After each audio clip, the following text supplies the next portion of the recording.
വീടിനുള്ളിലെ മുറിക്കകത്ത് പക്ഷി കൂട് വെച്ചിരിക്കുന്നത് ഒന്നുകൂടെ വ്യക്തമായിട്ട് കാണിച്ചു തരാം. അതിനകത്ത് 2 കുഞ്ഞുങ്ങളുണ്ട്. പിന്നെ ഇപ്പം കാണിച്ചു തരാം. ഇതാണ് മുറി കണ്ടോ.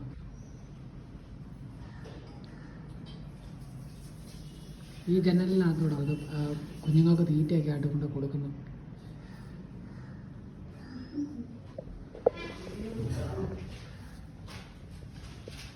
കൂടെ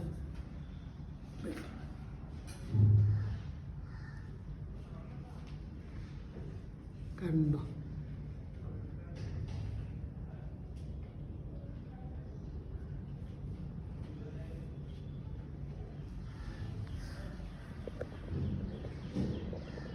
പുറത്ത് പോയി അതിന് തള്ളപ്പക്ഷിയും രണ്ട് പക്ഷികൾ ഈ ജനലിനകത്തൂടെ തീറ്റ കൊണ്ട് കൊടുക്കും.